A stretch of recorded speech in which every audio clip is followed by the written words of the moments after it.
দেশীয় প্রযুক্তিতে তৈরি ভেন্টিলেটর ও হাই ফ্লো অক্সিজেন মেশিন তৈরিকারকদের প্রশংসা করেছেন প্রধানমন্ত্রী তারেক রহমান। এই দুটি মেশিন ব্যবহার উপযোগী ও বাজারজাত করতে প্রয়োজনীয় সব ধরনের সহযোগিতার আশ্বাসও দেন তিনি। আজ সচিবালয়ে মন্ত্রিপরিষদ বিভাগে প্রধানমন্ত্রীর কার্যালয়ে এক সভায় তিনি এই আশ্বাস দেন। সভায় সংশ্লিষ্টরা দেশীয় প্রযুক্তিতে তৈরি দুটি চিকিৎসা যন্ত্রের কার্যকারিতা, সম্ভাবনা ও ভবিষ্যৎ পরিকল্পনা তুলে ধরেন। এই সময় প্রধানমন্ত্রী বলেন, স্বাস্থ্য সেবায় আধুনিক প্রযুক্তির বিকাশে সরকার গবেষণা ও উদ্ভাবনকে সর্বোচ্চ গুরুত্ব দিচ্ছে। প্রয়োজনীয় পরীক্ষা নিরীক্ষা, মান যাচাই এবং উৎপাদনের ক্ষেত্রে সরকার সহযোগিতা দেবে। সভায় জানানো হয়, আলাদা দুটি বিশেষজ্ঞ দল ভেন্টিলেটর ও হাই ফ্লো অক্সিজেন মেশিন তৈরি করেছে। প্রয়োজনীয় অনুমোদন ও ক্লিনিক্যাল পরীক্ষা নিরীক্ষা শেষে এই যন্ত্রপাতি দেশের সব হাসপাতালে ব্যবহারের পাশাপাশি আন্তর্জাতিক বাজারেও রপ্তানির সম্ভাবনা রয়েছে।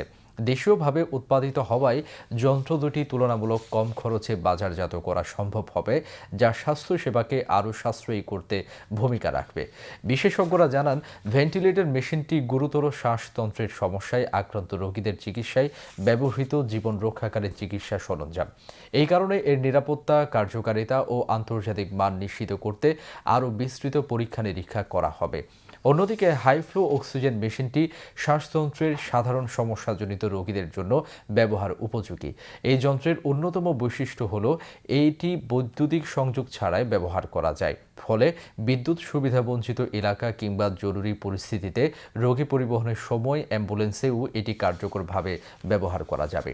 সভায় সংশ্লিষ্টরা বলেন, দেশীয় প্রযুক্তিতে তৈরি এই দুটি চিকিৎসা যন্ত্র সফলভাবে উৎপাদন ও ব্যবহার শুরু হলে বিদেশি প্রযুক্তির উপর নির্ভরতা কমবে।